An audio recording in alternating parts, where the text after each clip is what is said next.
Hello प्यारे नीटरोस, कैसे हैं आप लोग? बढ़िया। आज मैं थोड़ा खुश हूँ एक्चुअली।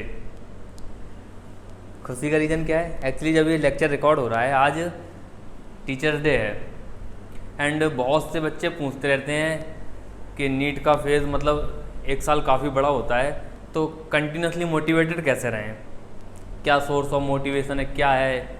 हर सर ने हमेशा जब भी पर्सनल इंटरेक्टिव सेशन कंडक्ट किया है, उन्होंने हमेशा इंट्रिंसिक मोटिवेशन पे बात किया है। तो वही आज इंट्रिंसिक मोटिवेशन में आपसे शेयर कर रहा हूँ कि जो टीचर्स डे है एक्चुअली, आप कई सारे बच्चे हमारे बैच में पूछते हैं क्यों क्यों कर रहे हो, क्या अर्न कर रहे हो। ये हमारी अर्निंग है जो आपकी विशेष आती हैं। जब आप बोलते हो सर सब कुछ समझ में आ गया, सर मार्क्स इंक्रीज़ हो रहे हैं, ऐसा नहीं है कि हम लोग किसी ने हमें डीएम कर दिया और हमने आके सीधा अपनी स्टोरी पे लगा दिया या पोर्ट्रे करने लग गए अपने चैनल पे कि इसके मार्क्स 300 से 600 700। हम टेस्ट पेपर कंडक्ट करते हैं और जो बच्चे स्टार्टिंग से हमने देखा, जो हमसे नीटेरो के स्टार्टिंग से पेपर अटेम्प्ट कर रहे हैं, उनका हमने मार्क्स का एनालिसिस किया। जो आज हमने एक्चुअली लास्ट 2021 सेशन के लिए लास्ट पेपर कंडक्ट किया था, तो इसमें टॉप पता है किसने किया है? टॉप नीटेरो के ही एक बहुत पुराने स्टूडेंट ने किया है, जो बहुत पहले से नीटेरो फॉलो कर रहा था। एक्चुअली उसके स्टार्टिंग मार्क्स 450 से अराउंड आ रहे, 450 500 वहीं फ्लक्चुएट करते थे। आज उसने पता है अनबिलीवेबल स्कोर किया है 680 मार्क्स और टॉप किया है नीटेरो टेस्ट में। कितना? 680 मार्क्स टॉप किया है नीटेरो टेस्ट में, और हम बहुत खुश हैं। जब हमने मतलब उसका एनालिसिस देखा तो उसने एक्चुअली क्या फॉलो किया था, जो हमने बोला वही स्ट्रिक्टली फॉलो किया। उसने सेल्फ मॉडिफाइड एनसीईआरटीज़ पढ़ा, उसने जो हमने ऑर्गेनिक के नोट्स दिए थे बार बार उसी को पढ़ा। हमने इनऑर्गेनिक के लिए 11th के लिए आपको नोट्स सजेस्ट किया था, 12th के लिए इनऑर्गेनिक में एनसीईआरटी सजेस्ट किया था, वो किया। फिजिक्स के क्वेश्चन प्रैक्टिस किया जो हमने बोला। बेसिकली हम इसलिए बहुत खुश हैं कि उस बच्चे के मार्क्स इंक्रीज़ हुए हैं बहुत ज़्यादा, जिसने एक्चुअली नीटेरो को फॉलो किया है। समझ रहे हो?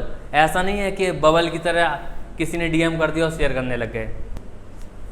और एक इंट्रिंसिक सोर्स ऑफ मोटिवेशन क्या है आपके लिए? आपके लिए क्या है? हमारे लिए तो आज टीचिंग बन चुका है, क्योंकि हम उस नीट के फेज से निकल चुके हैं। आपके लिए इंट्रिंसिक सोर्स ऑफ मोटिवेशन क्या है? देखिए, this is a different thing कि आप मेडिकल फील्ड में एंटर कर जाएंगे, white coat and all, doctor बुलाएंगे लोग, आपको डॉक्टर साहब बुलाएंगे। लेकिन उससे भी बढ़ के एक और चीज़ है, जो आपके पेरेंट्स का कद होता है ना, बहुत बढ़ जाता है समाज में। एक बार आप जब एमबीबीएस में सेलेक्ट हो जाते हैं ना, तो आपके पेरेंट्स का कद बहुत ज़्यादा बढ़ जाता है एमबीबीएस में सेलेक्ट होने के बाद। आप बिलीव नहीं करेंगे, आपको पता नहीं चलता है, लेकिन इंट्रिंसिकली वो इतने खुश होते हैं, इतने खुश होते हैं जिसकी कोई सीमा नहीं। तो ये आपका इंट्रिंसिक सोर्स होना चाहिए कि आपको अपने पेरेंट्स को प्राउड फील करवाना है। समझ रहे हो? ये चीज़ अगर आप मन में बसा लोगे ना, बस इतना चीज़ के पेरेंट्स को प्राउड फील करवाना है, तो कोई चीज़ आपको पढ़ने से रोक नहीं सकती, कोई डिस्ट्रैक्शन नहीं, कोई कुछ नहीं। समझ रहे हो?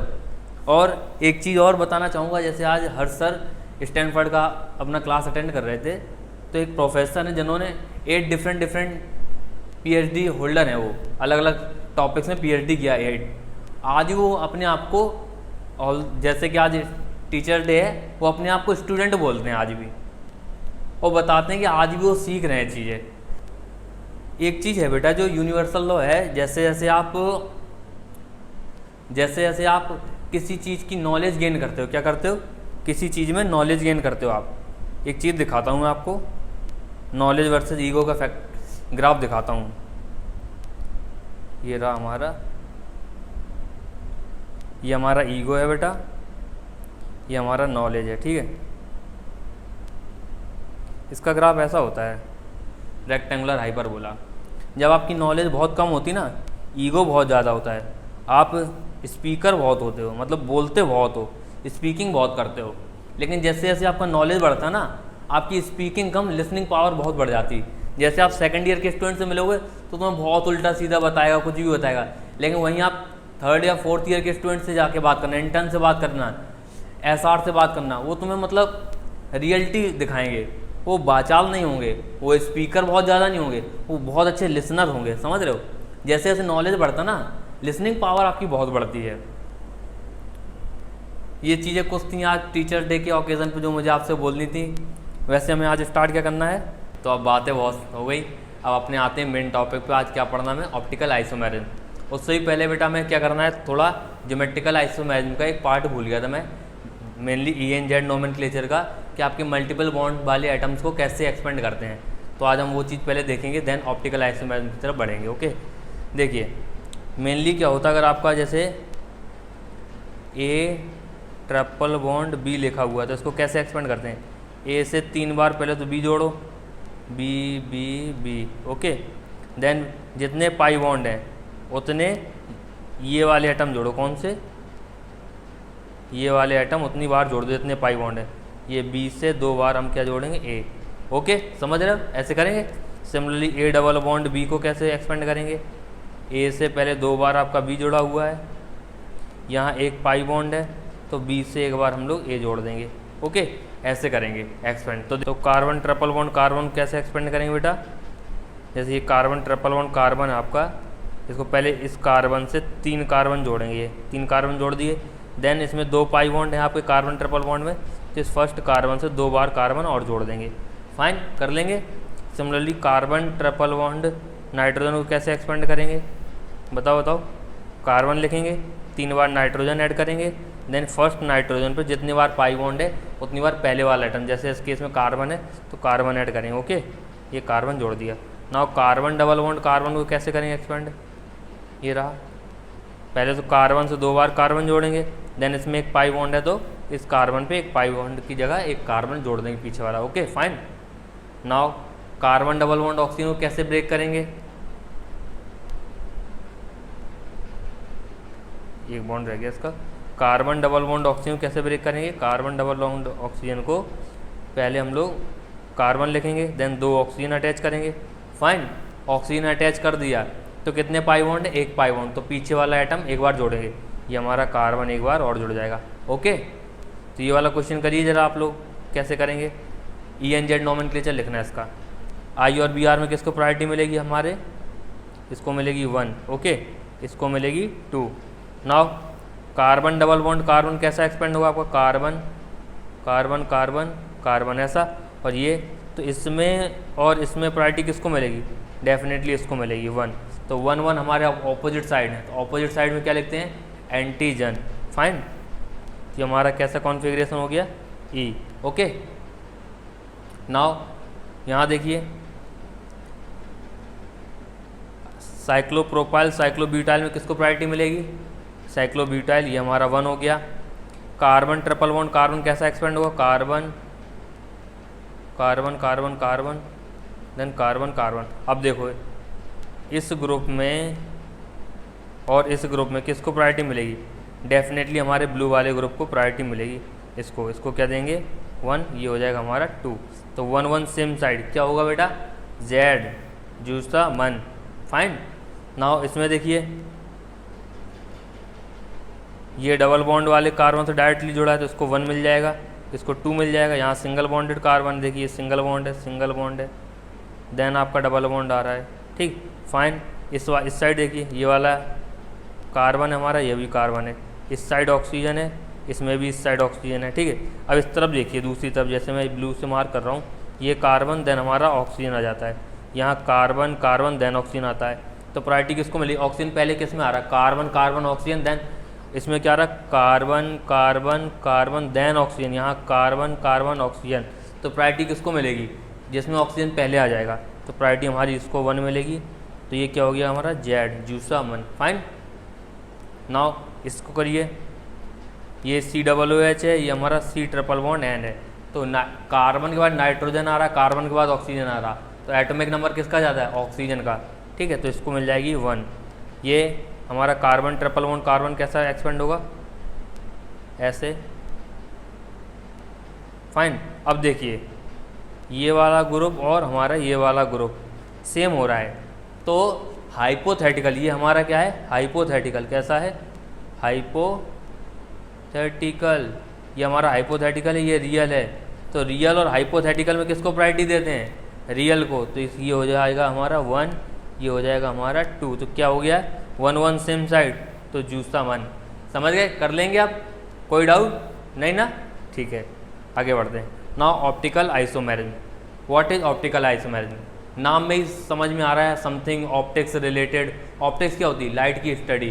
तो ऑप्टिकल आइसोमर्स क्या है? देखिए, साइंटिस्ट की अगर क्यूरियोसिटी ख़त्म हो जाए तो साइंटिस्ट नहीं बनता, समझ रहे हो। साइंटिस्ट क्या करते थे कि प्लेन पोलराइज लाइट को इन्होंने ऑर्गेनिक कंपाउंड से पास कराया, ऑर्गेनिक कंपाउंड के सॉल्यूशन से। अभी प्लेन पोलराइज लाइट क्या होती? जैसे आप वीडियो में देख सकते हैं कि एक ऑर्डिनरी लाइट के जो वेक्टर्स होते हैं हर डायरेक्शन में वाइब्रेट करते हैं, हर डायरेक्शन में इलेक्ट्रोमैग्नेटिक वेक्टर हर डायरेक्शन में वाइब्रेट करते हैं।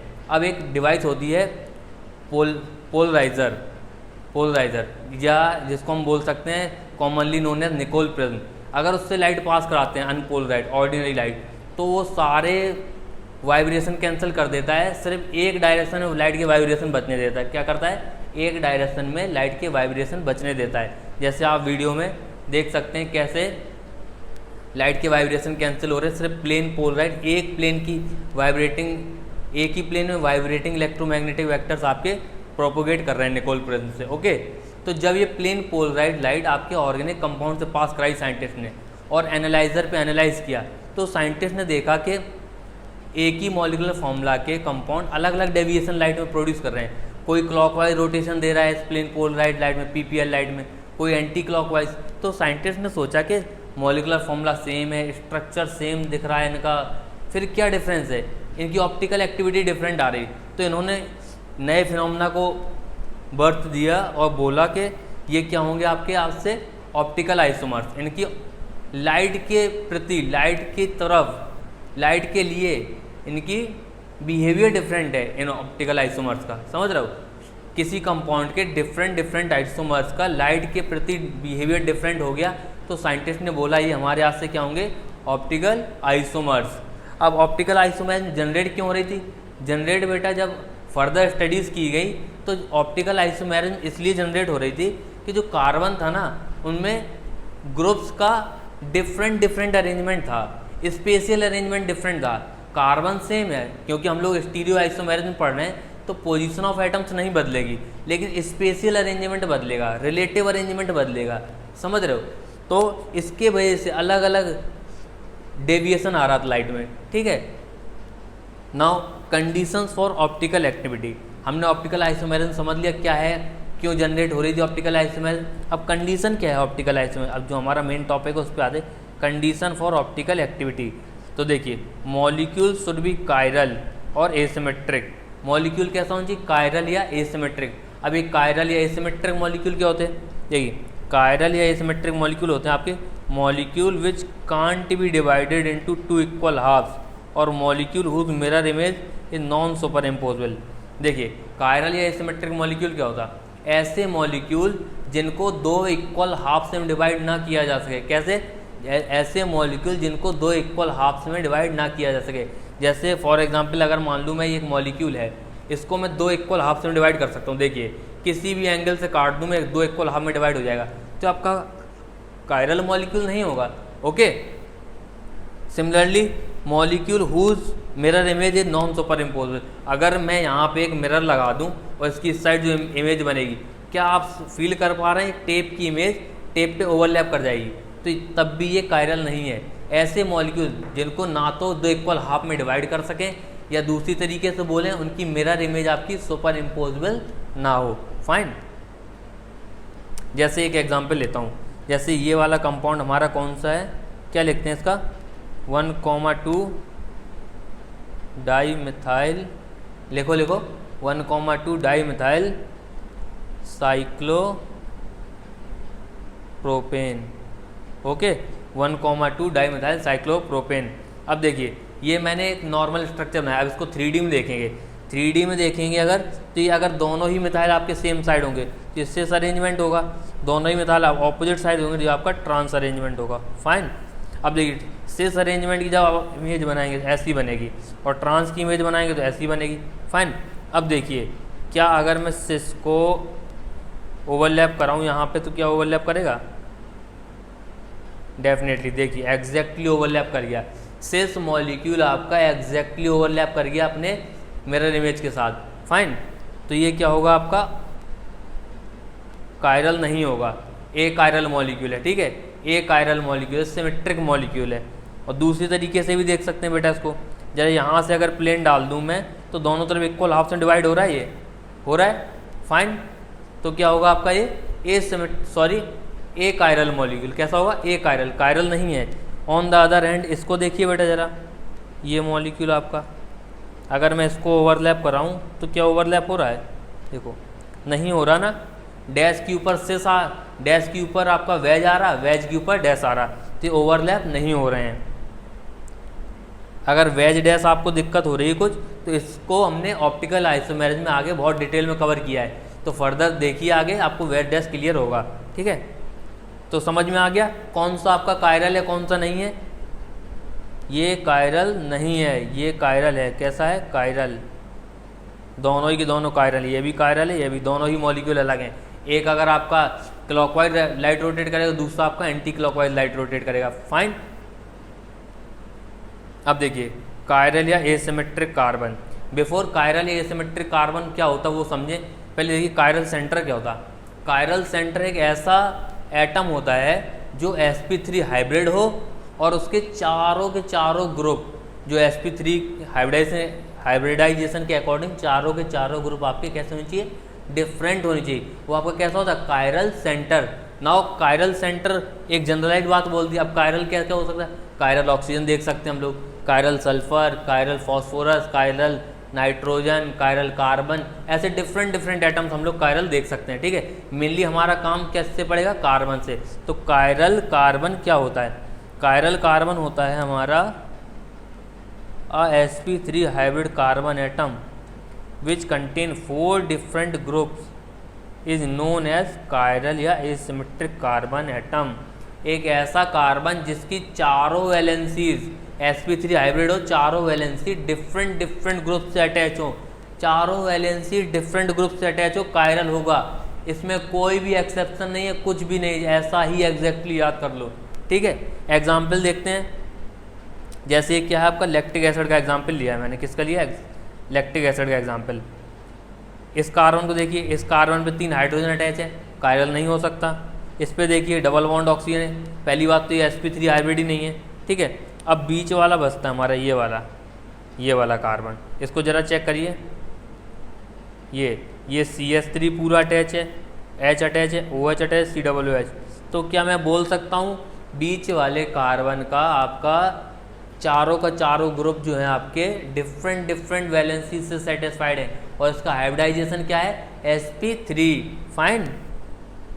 तो मैं इसको कायरल लिख दूँ, ये हमारा बीच का कायरल कार्बन है, फाइन। इसका IUPAC नाम क्या होगा, do right in the comment section, fine. Now find the number of chiral atoms in the given molecule. अभी जो मैं आपको मॉलिक्यूल दूंगा उनमें कायरल एटम्स फाइंड करने हैं आपको, ओके। जैसे आपका पहला एग्जांपल सिट्रिक एसिड का, देखिए ज़रा, इस पे 2 हाइड्रोजन अटैच हैं ऐसे, तो ये तो आपका कायरल होने से रहा, ये sp2 है, ये भी नहीं होगा, सिमिलरली ये भी नहीं होगा, ये भी नहीं होगा, ये भी नहीं होगा। अब हमारा बचता है एक ही, इसको मैं थोड़ा सा बड़ा कर देता हूँ आपके लिए,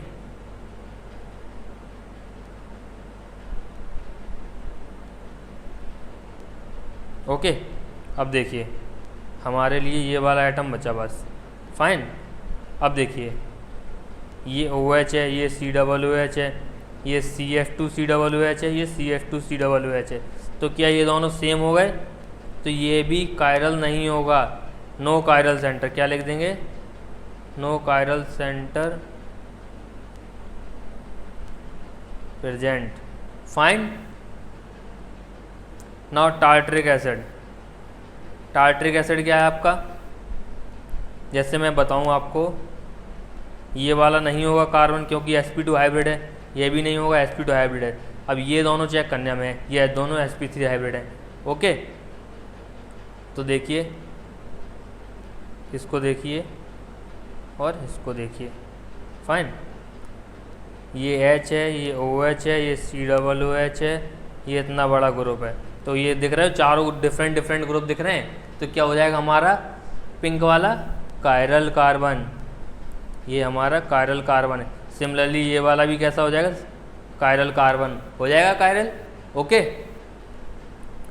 नाउ ये वाला एग्जांपल देखिए, sp2 sp2 sp3, लेकिन 3 हाइड्रोजन कनेक्ट है तो ये तीनों तो ये होने से रहा, ये होने से रहा, ये होने, अब बचा ये वाला।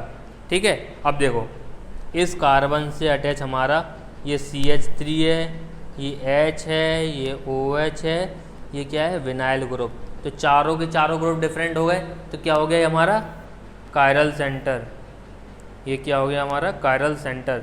सिमिलरली ये वाला, ये वाला, ये वाला, ये वाला कायरल हो जाएंगे। बताओ बताओ, किसी को डाउट दिख रहा है ना कायरल कैसे हो जाएंगे?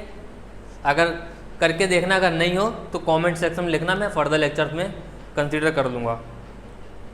नाउ ग्लूकोज, देखिए जो मैं बेटा मॉलिक्यूल कंसीडर कर रहा हूँ ये आपके इंपॉर्टेंट ऑर्गेनिक मॉलिक्यूल्स हैं, इनको आप एक बार नज़र देते जाना कि कैसे हैं। मेनली ग्लूकोज तो आपका इंपॉर्टेंट स्ट्रक्चर है ही इसका। तो देखते हैं इसमें क्या है हमारे कायरल मॉलिक्यूल। ये वाला देखिए ज़रा, ये तो sp2 है, ये होगा ही नहीं, फाइन। ये वाला देखिए, ये OH, ये H, ये CHO और ये बड़ा सा ग्रुप नीचे की तरफ वाला, तो क्या ये कायरल कार्बन है कायरल। ओके, सिमिलरली इस कार्बन पे देखिए, ये बड़ा सा, ये बड़ा सा, ये भी कायरल है, ये भी कायरल है, ये भी कायरल है। तो देखिए ये चारों कायरल हैं आपके। ओके, ठीक है। ग्लूकोज में आपके टोटल क्वेश्चन कैसे आएगा?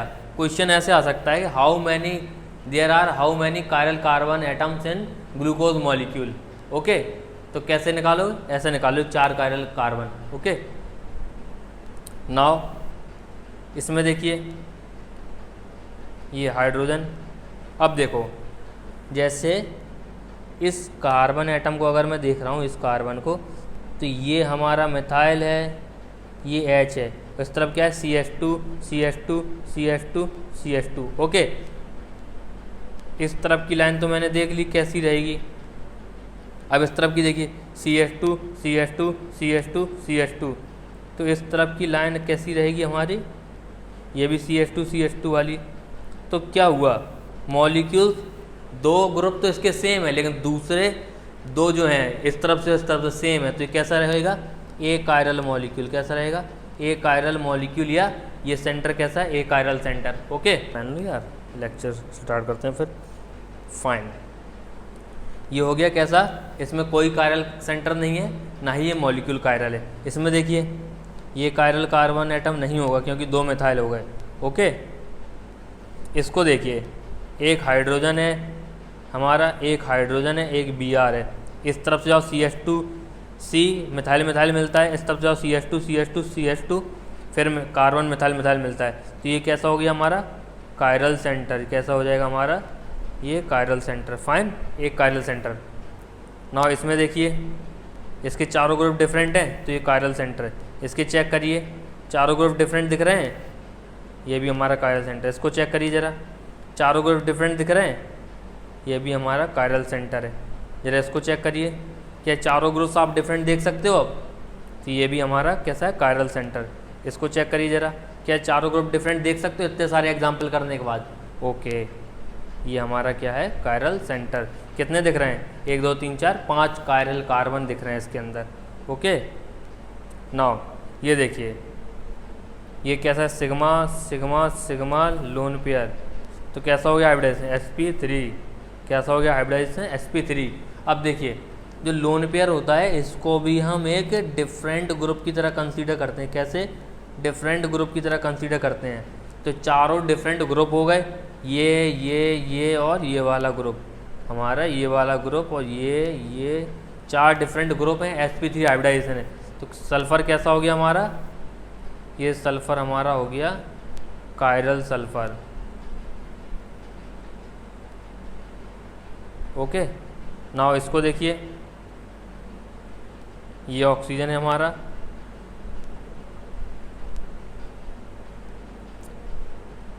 ये लोन पेयर, ये हाइड्रोजन, ये CH2, ये CH। तो चारों ग्रुप डिफरेंट है, तो कैसा हो जाएगा हमारा? Oxygen chiral. नाउ ये वाला एटम देखिए कार्बन का, एक हाइड्रोजन है और 3 अलग अलग, एक मिथाइल, CH2 ऑक्सीजन। तो ये भी कैसा हो जाएगा? कायरल। तो एक ऑक्सीजन कायरल है यहाँ पे, एक कार्बन कायरल है। ओके, क्या है, एक कायरल कार्बन है, वन आपका कार्बन कायरल है। Fine. Now what is pseudo chiral centre? What is pseudo chiral centre? देखिए बेटा, आपके कई मॉलिक्यूल आपको ऐसा देखने को मिलेंगे जिनका एक कोई कार्बन एटम होगा जो कभी तो कायरल की तरह बिहेव करेगा, कभी एक कायरल की तरह बिहेव करेगा। तो ऐसे कायरल सेंटर्स या ऐसे सेंटर्स जो कभी कायरल की तरह बिहेव करें, कभी एक कायरल की तरह बिहेव करें, उनको क्या बोलते हैं? Pseudo chiral centres. जल्दी जल्दी डेफिनेशन देख लेते हैं, फिर हम एग्जाम्पल समझेंगे क्या है। In a symmetrical molecule, molecule कैसा होना चाहिए? Symmetrical. A carbon atom which contains two different groups and lies between stereo centre is known as pseudo chiral centre. ऐसा एक सिमेट्रिकल मॉलिक्यूल जिसके अंदर एक कार्बन पे दो तो ग्रुप आपके डिफरेंट होने चाहिए, लेकिन वो किसके बीच में लाई करना चाहिए? स्टीरियो सेंटर्स के बीच में। एग्जाम्पल समझते हो तब ज़्यादा बेटर समझ में आएगा। ये देखिए, ये हमारा कायरल सीडो कायरल सेंटर है। इस पर देखिए, ये हाइड्रोजन अटैच है, ये एक ग्रुप अटैच है हमारा, ये एक ग्रुप अटैच है। ये देखने में दोनों सेम दिख रहे हैं, लेकिन कैसे हैं? जीआई सेंटर है ये। अब देखिए ट्विस्ट कहाँ था, अगर ये हमारा ई हो जाए और ये जेड हो जाए, समझ रहे हो? एक ई हो गया कॉन्फ़िगरेशन में, एक जेड हो गया, तो ये सेंटर हमारा कायरल हो जाएगा। क्या हो जाएगा? कायरल हो जाएगा, क्योंकि दोनों डिफरेंट हो गए स्टीरियो केमिस्ट्री में। ओके, अगर यहीं अगर एक ई रहता हमारा, ये भी ई रहता, तो दो ग्रुप सेम है, तो ये हमारा कायरल नहीं होता। अगर ये जेड रहता, ये जेड रहता, तब भी ये कायरल नहीं रहता। तो देखो, अलग अलग कंडीशन में ये बीच का कार्बन एटम आपका कभी तो कायरल बन जाता है, कभी ए कायरल बन जाता है। तो ऐसे ही सेंटर्स को क्या बोलते हैं? Pseudo chiral centre. ओके, इसमें देखो जरा, ये वाला कार्बन देखो जरा आप, इसका ये हाइड्रोजन है, यहाँ मिथाइल है, यहाँ मिथाइल है। ओके, तो जरा देखो, चारों ग्रुप डिफरेंट हैं क्या इसके? Methyl, hydrogen, CH2, CH methyl, CH methyl, CH2। ठीक, सिमिलरली इस तरफ से देखो, CH2, CH methyl, CH methyl, CH2। ऐसे देखने में सेम दिख रहा है, लेकिन स्टीरियो केमिस्ट्री देखिए ज़रा। अगर ये आपका ऐसा बन जाए, एक वेज हो जाए आपका, एक डैश हो जाए, एक वेज हो जाए आपका, एक डैश हो जाए, तो क्या ये अब ये कायरल सेंटर बन जाएगा? डेफिनेटली बन जाएगा, क्योंकि स्टीरियो केमिस्ट्री के अकॉर्डिंग दोनों साइड से ग्रुप आपके डिफरेंट अटैच हो गए इस पर, तो ये सेंटर कैसा बन जाएगा? कायरल। तो ये कैसा ट्रांस अरेंजमेंट है बेटा? कैसा है? ट्रांस। ज्योमेट्रिकल आइसोमर याद आ रहा ना, ये ट्रांस अरेंजमेंट है। ट्रांस अरेंजमेंट में ये कार्बन आपका कैसा हो जाएगा? कायरल हो जाएगा। और वहीं अगर सिस अरेंजमेंट आ जाए, जैसे दोनों आपके वेज पे लग जाएं, दोनों आपके वेज पे लग जाएं, ओके, एमी, तो देखो दोनों साइड से ही सेम मिलेगा। कैसा मिलेगा? दोनों साइड से सेम। तो ये अब कायरल सेंटर नहीं होगा। क्या नहीं होगा? ये कायरल सेंटर नहीं होगा। ओके, तो कभी तो कायरल, कभी ए कायरल, तो ऐसे सेंटर्स क्या बोलते हैं? Pseudo chiral centre. Okay, now एक मैंने जो ट्रिक बनाई है सीडो कायरल सेंटर डिफाइन करने की, ढूंढने की, वो क्या है? ट्रिक, सीडो कायरल सेंटर तभी मिलेगा जब मॉलिक्यूल सिमेट्रिकल हो। पहली कंडीशन, मॉलिक्यूल का सिमेट्रिकल होना जरूरी है, तभी सीडो कायरल सेंटर की बात करेंगे। और odd number of carbon atoms at least molecule में प्रेजेंट हो, तभी हम लोग देखना चालू करेंगे सीडो कायरल सेंटर है कि नहीं। Odd number of carbon present हो उसमें, और आपका क्या होना चाहिए? Symmetrical molecule. फाइन, जैसे ये एग्जांपल लिया मैंने, ये कैसा दिख रहा है आपको? सिमेट्रिकल। अगर मैं यहाँ से काट दूँ तो कैसा दिख रहा? सिमेट्रिकल दिख रहा। ओके, मॉलिक्यूल सिमेट्रिकल है। कैसे? नंबर ऑफ कार्बन कैसे हैं रिंग में, जिसके अबाउट सिमेट्री देख रहे हैं हम लोग? ऑड। कितने? 5। फाइन। अब देखिए, अगर ये सिस अरेंजमेंट हो जाएगा तो ये वाला कार्बन हमारा, ये वाला कार्बन हमारा कैसा हो जाएगा? ए कायरल। वहीं अगर ट्रांस अरेंजमेंट हो, क्या हो? ट्रांस अरेंजमेंट हो गया तो हमारा कैसा हो जाएगा? कायरल हो जाएगा। ठीक है, ट्रांस के साथ कायरल है और सिस के साथ कैसा है? ए कायरल। जैसे अभी पीछे एग्जांपल कंसीडर किया ये वाला। फाइन, समझ गए। नाउ एक बेसिक सा question, minimum number of carbon atoms in a molecule to show GI and OI। कितने कम से कम कार्बन आप एक मॉलिक्यूल में ले सकते हैं कि वो मॉलिक्यूल आपका GI शो करे या OI शो करे। तो इसका आंसर है बेसिकली 0।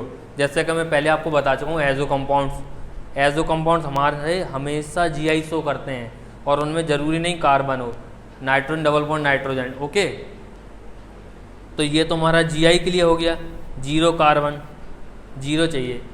OI के लिए कैसे, chiral nitrogen, DTH, deuterium tritium protium. ठीक है, ये कैसे हैं, आइसोटोप्स हैं आपस में, और ये नाइट्रोजन का लोन पेयर, चारों ग्रुप डिफरेंट है। तो कैसा है, हमारा कायरल नाइट्रोजन है, लेकिन इसमें एक भी कार्बन नहीं है। तो 0 कार्बन वाले मॉलिक्यूल GI OI शो करते हैं। Now find the chiral centres in alpha D glucose and beta D glucose. अब अल्फा डी ग्लूकोज और बीटा डी ग्लूकोज में कायरल सेंटर कैसे निकालेंगे, जल्दी से पहले तो alpha D glucose beta D glucose का स्ट्रक्चर ड्रॉ करो, देन देखेंगे चारों ग्रुप डिफरेंट है कि नहीं। बनाया, याद नहीं आ रहा, मैं बनाऊं? पहले आप ट्राई करो, वीडियो पॉज करो, ट्राई करो, फिर मैं बनाता। कर लिया ट्राई, चलो अब मैं बनाता। ये रहा, ये ऑक्सीजन बना दिया,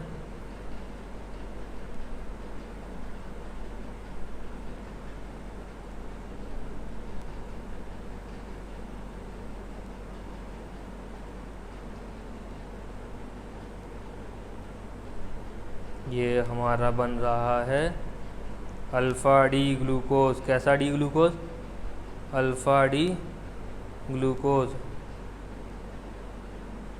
अल्फ़ा डी ग्लूकोज की खास बात क्या है, ये आपके पास पास होते हैं। कैसे होते हैं, पास पास।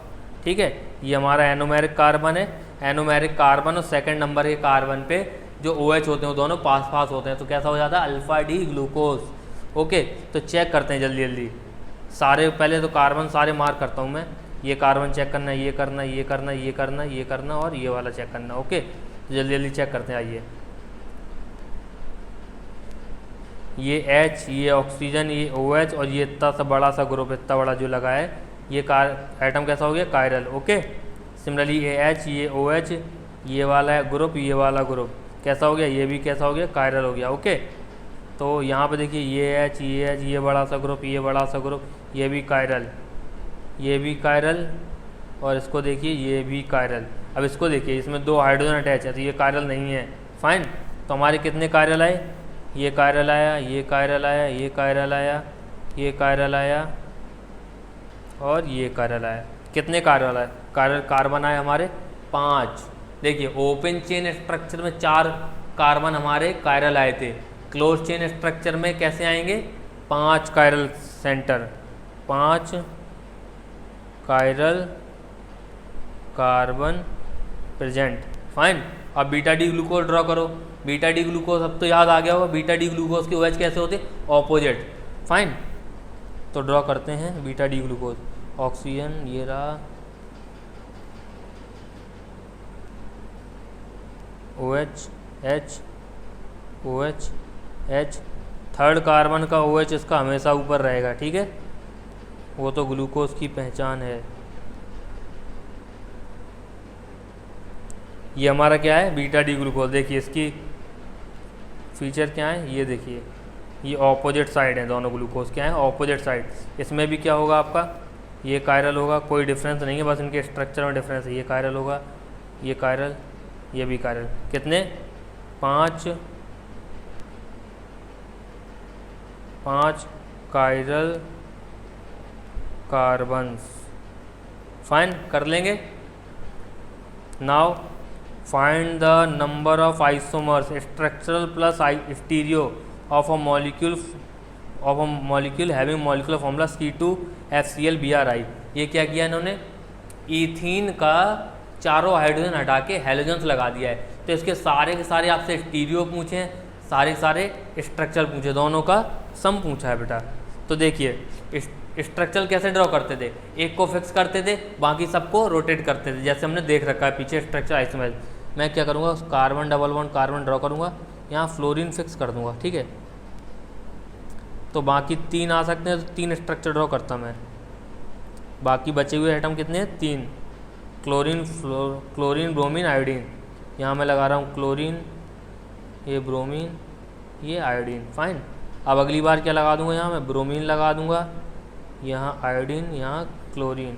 अगली बार मैं क्या लगा दूँ? यहाँ आयोडीन लगा दूंगा, यहाँ क्लोरीन लगा दूंगा, यहाँ ब्रोमीन लगा दूंगा। ठीक है, ये हमारे सारे के सारे स्ट्रक्चरल ड्रॉ हो गए। अब कोई बच्चा बोलेगा सर नहीं, अब ये 3 तो ड्रॉ कर ही लिए मैंने, अब मैं क्लोरीन को फिक्स कर दूंगा। ठीक है, तो देखिए बना के देखते हैं। क्लोरीन फिक्स कर दिया हमारा होशियार बच्चा, होशियार स्टूडेंट बोला क्लोरीन फिक्स करूंगा। अब मैं यहाँ से फ्लोरीन से स्टार्ट करूंगा, ब्रोमीन, आयोडीन। अब ज़रा चेक करो कोई स्ट्रक्चर रिपीट कर गया क्या? देखो देखो ज़रा, लो बेटा यही रिपीट कर गया आपका। समझ रहे हो? एक और बनाओगे तो इनमें से कोई रिपीट कर जाएगा। तो अगर आपको क्यूरियोसिटी है तो सब बना के देखो, रिपीट कर जाएंगे। ओके, स्ट्रक्चरल है, इनमें स्टीरियो में कोई रिलेटिव अरेंजमेंट नहीं देखते। ठीक है, स्ट्रक्चर में पोजीशन देखते हैं सिर्फ कि कहाँ कहाँ अरेंज हो रहा है वो। ओके, अब देखो, अब इनके अगर स्टीरियो ड्रॉ करना चाहें, स्ट्रक्चरल तो ड्रॉ कर लिए, स्टीरियो में अगर देखना चाहें, एक ई बनेगा इसी का, एक जेड बनेगा इसका। क्या बनेगा? एक जेड बनेगा। इसी का एक ई बनेगा, एक जेड बनेगा, एक ई बनेगा, एक जेड बनेगा। तो टोटल कितने आइसोमर बनेंगे बेटा? 6 आइसोमर्स आएंगे इसके। कितने आएंगे? 6 आइसोमर्स। अब ये 6 सारे सारे आपके स्टीरियो हो गए, E and Z, E and Z, E and Z. इसी के अंदर आपके स्ट्रक्चरल इंक्लूड हो गए। ऐसा नहीं कि स्ट्रक्चर आप 3 अलग से ऐड करोगे और स्टीरियो आप 6 अलग से लिखोगे। जो आपके 6 स्टीरियो बने हैं उन्हीं के अंदर आपके स्ट्रक्चर इंक्लूड हो गए। तो टोटल 6 आइसोमर्स इसके बने, जो मॉलिक्यूलर फॉर्मूला आपको क्वेश्चन में दिया गया है। आगे बढ़ते हैं। नोट क्या है हमारा? If a molecule contain chiral carbon atoms then it will always show optical isomerism. देखिए कई बार बच्चा ऑप्टिकल आइसोमेरिज्म आपका बहुत लेंदी जाने वाला है, मीजो कंपाउंड आएगा, बहुत सारे कंसेप्ट आएंगे आपके, तो बच्चा कंफ्यूज हो जाता है। तो ये मैंने खुद से बनाए हैं कुछ पॉइंट, जो आप याद रखेंगे तो क्वेश्चन गलत नहीं होगा। कहता है कि पहला पॉइंट कहता है molecule contains chiral carbon atom then it will always show optical isomerism. अगर किसी मॉलिक्यूल के अंदर कायरल कार्बन एटम है, कायरल सेंटर है, तो क्या करेगा? हमेशा ऑप्टिकल आइसोमेरिज्म शो करेगा। समझ रहे हो? हमेशा ऑप्टिकल आइसोमेरिज्म शो करेगा। याद रखें यहाँ पे ऑप्टिकल आइसोमेरिज्म लिखा है, ऑप्टिकल एक्टिविटी नहीं लिखा। वो मॉलिक्यूल ऑप्टिकली इनएक्टिव, एक्टिव सब हो सकता है, कुछ भी हो, लेकिन वो मॉलिक्यूल आपको जो दिया गया है, जो फॉर्मूला दिया गया है, उसके अंदर कायरल सेंटर है, तो आपका हमेशा ऑप्टिकल आइसोमेरिज्म शो करेगा। फाइन। फिर दूसरा बोलता है पॉइंट आपका, if a molecule contain only 1 chiral carbon atom then it will always be optically active. अब दूसरा पॉइंट बोलता है अगर मॉलिक्यूल में सिर्फ एक ही कायरल कार्बन है, सिर्फ एक ही कायरल कार्बन है, कायरल क्या होता है? चारों ग्रुप डिफरेंट होने चाहिए sp3 कार्बन के। ठीक है, तो एक ही कायरल कार्बन है तो वो हमेशा ही ऑप्टिकली एक्टिव होगा। क्या होगा? ऑप्टिकली एक्टिव होगा। देन इफ मॉलिक्यूल कंटेन 2 और more than 2 chiral carbon then we will look for POS मतलब प्लेन ऑफ सिमेट्री, COS मतलब सेंटर ऑफ सिमेट्री। ठीक है, अगर 2 या 2 से ज़्यादा आपके कायरल सेंटर हैं किसी मॉलिक्यूल में, तो हम लोग प्लेन ऑफ सिमेट्री या सेंटर ऑफ सिमेट्री देखेंगे। अगर both POS and COS are absent then molecule will be optically active. अगर आपका POS भी एब्सेंट है, COS भी एब्सेंट है, देन ओनली आपका मॉलिक्यूल कैसा होगा? Optically active. ठीक है, ये पॉइंट याद रखें। POS क्या होता है, COS क्या होता है, डिटेल में आगे कवर किया गया है। ठीक है, समझ में आएगा। बस अभी इतने पॉइंट आपको, ये सारे पॉइंट आपको स्टार मार्क आपको याद रख लेने हैं। जब आप फंसोगे ना क्वेश्चन में, तो यही पॉइंट आपके हेल्प करेंगे एस्केप करने में। नाउ जैसा कि हमने देखा कि 2 या 2 से ज़्यादा कायरल कार्बन हो तो POS या COS के लिए देखते हैं। ठीक है, तो देखो ज़रा इसको देखो, अगर मैं बीच से इसके प्लेन ड्रॉ करूं, कैसा करूं? बीच से प्लेन, तो क्या सिमेट्रिकल है? दोनों तरफ इक्वल डिवाइड हो रहा है? नहीं बेटा, एक तरफ वेज में मिथाइल है आपका, एक तरफ डैश में मिथाइल है, तो कैसा है? ये इक्वली डिवाइड नहीं हुआ आपका। समझ रहे? ट्रांस अरेंजमेंट है। और इसकी मिरर इमेज भी आपकी सुपर इम्पोज नहीं करती है। जैसे ये देखो,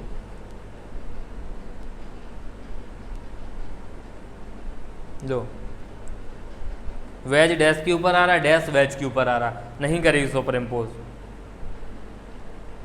ठीक है, तो क्या हो जाएगा आपका ये मॉलिक्यूल ऑप्टिकली एक्टिव। ना इसको देखिए जरा,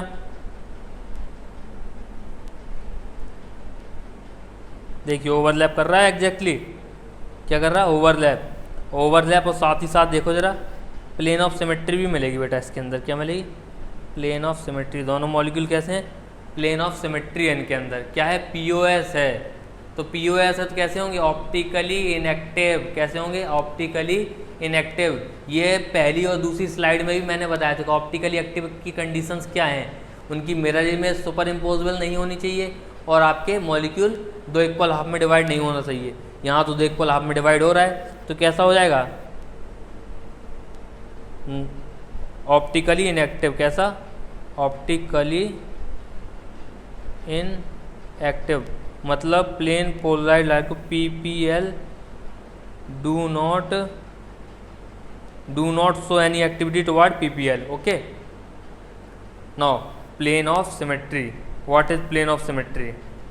अभी जैसे पीछे मैंने डिस्कस किया था प्लेन ऑफ सिमेट्री, इसके नाम में भी समझ में आ रहा है। प्लेन ऑफ सिमेट्री मतलब कि ऐसा कोई प्लेन जो मॉलिक्यूल को दो इक्वल हाफ में डिवाइड करते, वो कैसा भी हो सकता है, ऑब्लिक हो सकता है, वर्टिकल हो सकता है, इस वर्टिकल हो सकता है। इसको बोलते हैं हमारे प्लेन को अगर ऐसा करे तो कैसे बोलते हैं सजाइटल प्लेन, ऐसा करे कोई तो कोरोनल प्लेन, ऐसा हो सकता है, ऐसा हो सकता है, ऐसा हो सकता है, हॉरिजॉन्टल सैंडविच प्लेन हो सकता है आपका, ऑब्लिक हो सकता है, जैसा भी प्लेन हो आपका। अगर कोई मॉलिक्यूल को दो इक्वल हाफ में डिवाइड करता है तो उस मॉलिक्यूल में क्या एग्जिस्ट करती है प्लेन ऑफ सिमेट्री। ओके, देखिए a plane which divide molecule into two equal halves, ऐसा प्लेन जो मॉलिक्यूल को आपके दो इक्वल हाफ में डिवाइड कर दे वो आपका पीओएस हो जाएगा। If a molecule have chiral carbon atom it will always show optical isomerism. ये तो मैं पीछे बता चुका हूँ, ये पॉइंट कंफ्यूज करता है बार बार कि पीओएस सीओएस कई सारे कायरल कार्बन, बहुत सारा कन्फ्यूजन होगा आपको, ऑप्टिकल एक्टिव है कि नहीं, ऑप्टिकल आइसोमेरिज्म शो करेगा कि नहीं करेगा, ये पॉइंट आपको बहुत हेल्प करेगा। ओके, ये पॉइंट जैसा है वैसा ही याद कर लो। अगर मॉलिक्यूल के अंदर कायरल कार्बन है तो हमेशा ही आपका ऑप्टिकल आइसोमेरिज्म शो करेगा, ऑप्टिकल एक्टिविटी पे कमेंट नहीं करेंगे अभी। Okay, which of the following will have plane of symmetry. अब देखो इनमें से कौन से मॉलिक्यूल्स के पास प्लेन ऑफ सिमेट्री होगा, जरा देखो। ये वाला हाइड्रोजन आपका प्लेन के अंदर को है, ये प्लेन के बाहर को है। एक हाइड्रोजन आपका प्लेन के अंदर को है, एक हाइड्रोजन आपका प्लेन के बाहर को है, और दो हाइड्रोजन आपके ऐसे हैं, तभी तो टेट्राहाइड्रल बनेगा। ओके, तभी तो टेट्राहाइड्रल मॉलिक्यूल बनेगा। तो मैं क्या कर रहा हूँ इस वर्टिकल प्लेन में काट रहा हूँ, कैसे काट रहा हूँ वर्टिकल प्लेन में। तो एक अंदर वाला हाइड्रोजन एक बाहर वाला हाइड्रोजन, जो एटम आपका प्लेन में आ जाता है वो भी आपका कट जाता है। ठीक है, तो ये आपका कार्बन कट गया, दो ऊपर नीचे का हाइड्रोजन कट गए, बचा क्या अंदर का हाइड्रोजन बाहर का हाइड्रोजन। तो कैसा होगा ये सिमेट्रिकल होगा ना। जैसा देखो मैं इसको कैसे काट रहा हूँ, इसको देखेंगे एग्जैक्टली मैं वर्टिकल प्लेन में काट रहा हूँ। तो ये आपका जो हाइड्रोजन ये बाहर रह गया, ये अंदर रह गया, तो कैसा है इसमें पीओएस प्रेजेंट है। क्या है पीओएस प्रेजेंट है, फाइन पीओएस प्रेजेंट है। ओके, पीओएस प्रेजेंट है। ओके, नाउ इसमें देखो जरा, अगर मॉलिक्यूल को मैं ऐसा ऐसा काटूं, ये हाइड्रोजन ले लूं, बस क्या ले लूं ये दोनों हाइड्रोजन को प्लेन में ले लूं, तो देखो एक अंदर की तरफ हाइड्रोजन बच गया, ये वाला अंदर की तरफ ये वाला हाइड्रोजन बच गया, बाहर की तरफ फ्लोरीन। अभी तो ये नहीं दिख रहा होगा सिमेट्रिकल है, प्लेन आपका इसको डिवाइड कर सकता। देखिए अब मैं दूसरे तरीके से दिखाता हूँ आपको कैसे डिवाइड करेगा प्लेन। इसको इरेज करते हैं पहले गंदगी जो की है। ओके, देखिए अगर मैं आपका प्लेन कैसा ले लूँ, ऐसा इस हाइड्रोजन को और इस फ्लोरीन को साथ में ले लूँ, प्लेन के इस हाइड्रोजन को इस फ्लोरीन को ले लूँ साथ में, तो देखिए जो आपका अंदर की तरफ हाइड्रोजन था और बाहर की तरफ फ्लोरीन था, ये दोनों मैंने प्लेन में ले लिए, ऐसे प्लेन में ले लिए। तो जो आपका ऊपर की तरफ कार्बन था, जो नीचे की तरफ कार्बन था, ये प्लेन के कैसे डिवाइड हो गए, ऊपर की तरफ नीचे की तरफ। तो कैसा है इसमें पीओएस प्रेजेंट है। ओके, क्या है पीओएस प्रेजेंट, तो पीओएस हमारा पीओएस कैसा है प्रेजेंट है। ओके, इसमें देखो इसमें भी ये वाला प्लेन ले लेंगे, क्लोरीन फ्लोरीन कट जाए, तो ये हाइड्रोजन आपके प्लेन के ऊपर नीचे आ जाएंगे। तो कैसा है, POS प्रेजेंट है। ओके नाउ अब देखिए, अब मैं अगर ये वाला प्लेन ले लूँ तब भी ब्रोमीन हाइड्रोजन बच जाएंगे जो कि आपके नहीं होंगे। अगर मैं ये वाला प्लेन भी ले लूँ तब भी फ्लोरीन हाइड्रोजन बच जाएंगे, तब भी आपका सिमेट्रिकल नहीं है। तो चारों ग्रुप डिफरेंट हो गए ना, अब प्लेन ऑफ सिमेट्री नहीं आएगा इस कार्बन में। क्या नहीं आएगा, चारों ग्रुप डिफरेंट हो गए तो प्लेन ऑफ सिमेट्री नहीं आएगा। इसीलिए ये सेंटर्स आपके कैसे होते, कायरल सेंटर। जब चारों ग्रुप डिफरेंट हो जाएं तो प्लेन ऑफ सिमेट्री होता ही नहीं है। प्लेन ऑफ सिमेट्री नहीं होता है तो क्या आता है, ऑप्टिकल एक्टिविटी। ओके तो कैसा है इसमें, POS नहीं है, प्लेन ऑफ सिमेट्री नहीं है। अब इसमें देखो जरा, यहाँ से क्या प्लेन ऑफ सिमेट्री दिखाई दे रही है, POS है। ओके इसमें देखो क्या यहाँ से सिमेट्री दिखाई दे रही, दिख रही है, नहीं है बेटा। आप बोल रहे हो ये OH ये OH ये H ये H, नहीं बेटा। 3D में जब आप चेक करोगे इनको तो 3D में जो आएगा आपका, इनका अरेंजमेंट डिफरेंट आएगा। OH के सामने H आएगा, H के सामने OH आएगा। ओके तो ये POS नहीं है इनके बीच में। फाइन, अब इसमें देखिए ज़रा, ये मिथाइल के सामने मिथाइल, हाइड्रोजन के सामने हाइड्रोजन, क्लोरीन के सामने क्लोरीन। तो कैसे हो गए आपके, जब सॉहर्स प्रोजेक्शन है ना, मैंने बताया था एक कार्बन ये दूसरा कार्बन ये, थोड़ा सा इसको साइड से देखिए। तो मिथाइल हाइड्रोजन क्लोरीन सारे के सारे सेम है, तो बीच से एक अगर प्लेन डालेंगे आप तो एग्जैक्टली फोटो साइड बन जाएगी उसकी। क्या बन जाएगी, एग्जैक्टली फोटो सेम। तो मैं अगर बोलूँ आपसे, अगर मैं कोई ऐसा प्लेन डालूँ, कैसा डालूँ, ऐसा प्लेन, ऐसा प्लेन ये, तो क्या exactly equal to equal half में डिवाइड होगा मॉलिक्यूल, जी बिल्कुल होगा। तो क्या है इसमें, POS प्रेजेंट है, यहाँ POS एब्सेंट है। फाइन, इसमें देखो ज़रा, पहले तो इनको ज़रा ओरिएंटेशन चेंज करो। अगर मैं इसका कितना, ये मिथाइल को यहाँ पे घुमा के ले आऊँ ऊपर, तो क्या होगा, 180 डिग्री रोटेशन कर रहा हूँ। ओके 180 डिग्री, कैसा, एंटी क्लॉकवाइज, कैसा, एंटी क्लॉकवाइज। तो क्या होगा, पहले तो ये बना दो, ये CH3, ये CH3, ये वाला OH कहाँ आ जाएगा हमारा, यहाँ आ जाएगा, ये H यहाँ आ जाएगा, HOH। अब मैच करो, क्या POS दिखाई दे रहा है, ये मिथाइल आमने सामने, ये हाइड्रोजन आमने सामने, ये OH आमने सामने। फाइन, तो क्या है इसमें, POS है।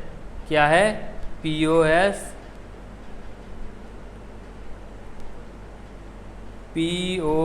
प्रेजेंट है इस मॉलिक्यूल में। ओके एक और तरीका देखने का, ये हाइड्रोजन इस हाइड्रोजन के ऑपोजिट है, ये OH इस OH के ऑपोजिट है, ये मिथाइल के ऑपोजिट है। तो अगर सारे के सारे रिस्पेक्टिव एटम ऑपोजिट हों और same atoms respectively oppositely present हो, कैसे, ऑपोजिट प्रेजेंट हो, तब भी क्या होता है, POS प्रेजेंट होता है सॉहर्स में। अब देखो इसी ट्रिक से करते हैं, मिथाइल तो सेम है, ऑपोजिट, लेकिन ये Br इस हाइड्रोजन के ऑपोजिट है, ये Br इस हाइड्रोजन के ऑपोजिट है, तो इसमें POS नहीं होगा। अब देखिए ट्रेडिशनल मेथड से देखते हैं, 180 डिग्री रोटेट करता हूँ मैं, कैसे, एंटी क्लॉकवाइज। ओके तो ये हमारा ये ऐसे घूम जाएगा। ओके क्या बनने वाला है,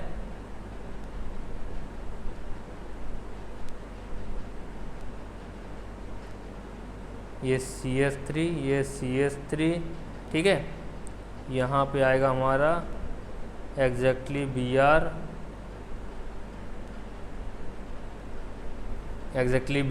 और यहाँ पे हमारा क्या है, H, ये Br, ये H। अब देखो मिलाओ ज़रा, ये मिथाइल तो मिल गए, ये H Br आमने सामने है और ये Br H आमने सामने। तो क्या POS है इसमें, POS नहीं है इस मॉलिक्यूल में। फाइन, नाउ ये वाला क्वेश्चन देखिए, इसको भी पिछली वाली ट्रिक से करते हैं कि रिस्पेक्टिव आइटम्स अगर ऑपोजिटली हैं, सारे सेम है, तो क्या हो जाएगा, POS आ जाता है। ये वैसे है कि आपका न्यूमैन प्रोजेक्शन, क्या है, न्यूमैन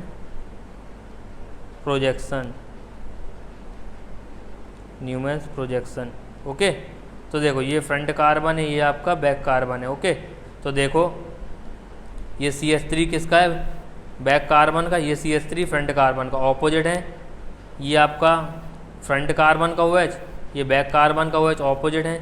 ये बैक कार्बन का H और ये फ्रंट कार्बन का H कैसे हैं? ऑपोजिट हैं। सारे रिस्पेक्टिव सेम एटम ऑपोजिट हैं, तो इसमें क्या होगा? POS प्रेजेंट होगा। फाइन।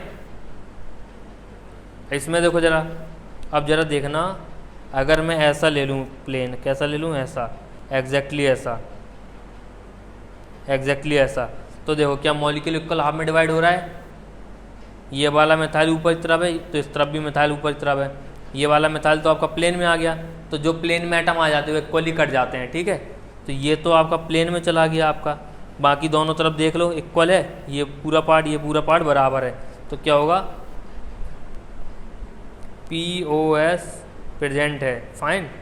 इसमें देखो ज़रा, अगर मैं ऐसा प्लेन ले लूँ, ऐसा फ्लोरीन क्लोरीन दोनों कट जाए, फ्लोरीन क्लोरीन हमारे दोनों कट जाएं, तो बाकी इस तरफ ये बचेगा, इस तरफ ये बचेगा, ये प्लेन से कट गया देखो। तो क्या है इसमें? POS प्रेजेंट है, मतलब ऑप्टिकली कैसा होगा? इनएक्टिव होगा ये molecule, optically inactive, do not show any activity toward plane polarised light. अभी देखो कुछ बच्चे क्या गलती करेंगे, यहाँ से ले लेंगे और बोलेंगे देखो इस तरफ अलग है, इस तरफ अलग है, तो POS नहीं है। ऐसा नहीं करते, हर पॉसिबिलिटी जो होती है हमारी उसको चेक करते हैं, वेरीफाई करते हैं कि क्या क्या पॉसिबल हो सकता है। जब तक सारे वेज से आप ट्राई ना कर लें तब तक आप उसको नहीं बोल सकते सिमेट्रिकल है कि नहीं है, ठीक है। ये हमारा इस प्लेन में सिमेट्रिकल है, ठीक है, ऐसे। ओके, इसमें देखो दिख रहा है ये वाला, दोनों ही क्लोरीन ऊपर की तरफ है। अब देखो इसी में एक वेरिएंट कैसा आ सकता है आपका? इसी में एक वेरिएंट आ सकता है आपका ये वाला, एक मैं क्लोरीन आपका ऐसे ले लूँ, एक मैं क्लोरीन आपका डैश डैश करके ले लूँ, क्या प्लेन ऑफ सिमेट्री आएगी? यहाँ तो POS आपका कैसा है? प्रेजेंट है। यहाँ POS कैसा हो जाएगा? एब्सेंट, क्योंकि ये हमारा डाउन अंदर की तरफ है, या बोलूँ मैं नीचे की तरफ है। अगर साइक्लोपेंटेन आपका इस प्लेन में है तो एक क्लोरीन नीचे है, एक क्लोरीन ऊपर है। ओके, तो ये इसमें प्लेन ऑफ सिमेट्री नहीं है।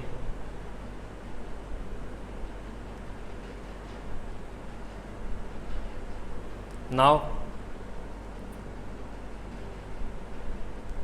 ये देखिए, ये क्या है? sp2 कार्बन है, ये भी क्या है? sp2 carbon, and sp2 carbon are planar, तो ये कैसा है? कट जाएगा, सारा का सारा आपका प्लेन में आ जाएगा। ओके, सैंडविच प्लेन, ऐसा प्लेन, सारा का सारा मॉलिक्यूल आपका ऐसा होगा, तो इसी प्लेन में सारा का सारा कट जाएगा, तो प्लेन ऑफ सिमेट्री प्रेजेंट है। सिमिलरली इसमें भी।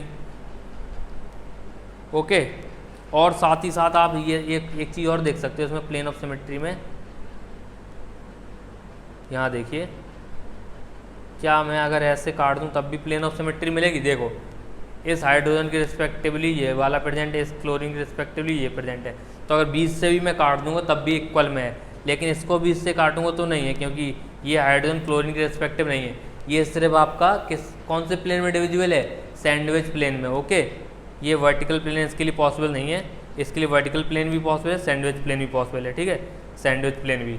तो आपसे ये भी पूछ सकता है कितने प्लेन ऑफ सिमेट्री हैं, तो इसमें दो POS हैं, इसमें एक POS है, कैसा? एक POS। फाइन। नाउ ये क्वेश्चन आया आपका, बेंजीन कैसा होता है? बेंजीन बेटा अगर मैं इसको बेंजीन मानूँ तो बेंजीन ऐसा होता है आपका, कैसा होता है? ऐसा, एग्जैक्टली प्लेन है, इसके हाइड्रोजन ऐसे लगे होते हैं, समझ रहे? 6 हाइड्रोजन जो होते हैं, C6H6 होता है, ये ऐसा होता है, हाइड्रोजन आपके एग्जैक्टली प्लेन में होते हैं। ओके, और पाई इलेक्ट्रॉन क्लाउड होता है ऊपर और नीचे होता है। मैं आपको रेजोनेंस में बेंजीन का एग्जैक्ट 3D स्ट्रक्चर दिखाऊंगा। तो देखो इसमें POS कैसे कैसे आ सकते हैं? ऐसा ले लूँ मैं, ऐसा ले लूँ, ऐसा ले लूँ, 3 POS हो गए। और सोचो और POS हैं क्या इसमें? चौथा, पांचवा, छठवा, ये 6 POS हो गए। अभी एक और बचा है। अभी तो आपने ऐसे काटा, ऐसे काटा, ऐसे काटा, ऐसे काटा और टुकड़े कर दिए ऐसे ऐसे। ये कहाँ जाएगा प्लेन आपका? ये वाला। तो कितने? 7 POS प्रेजेंट है आपके बेंजीन में, 7 POS। बेंजीन में कितने POS प्रेजेंट है? 7। ये क्या हो गया 1 2 3 4 5 6 और ये वाला हमारा 7। फाइन।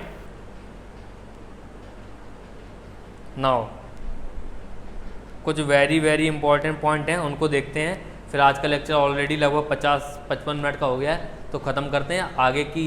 आगे का जो लेक्चर रहेगा आपका ऑप्टिकल आइसोमेरिज्म का, उसमें हम सारे के सारे प्रोजेक्शंस देखेंगे और ख़त्म करेंगे। ठीक है, ये वेरी इंपॉर्टेंट पॉइंट और पढ़ लेते हैं। किसी भी कंपाउंड में ऑप्टिकल एक्टिविटी चेक करने के लिए सबसे पहले कायरल सेंटर चेक करो। अगर किसी भी कंपाउंड में आपको ऑप्टिकल एक्टिविटी चेक करनी है तो सबसे पहले क्या करना है आपको, उसमें कायरल सेंटर चेक करो कि कायरल सेंटर है कि नहीं है।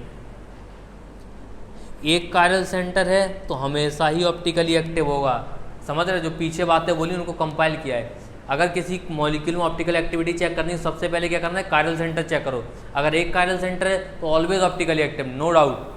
अगर इफ एक से अधिक कायरल सेंटर हो, अगर एक से ज़्यादा कायरल सेंटर हो तो क्या होगा आपका, तो क्या चेक करना है, POS और COS।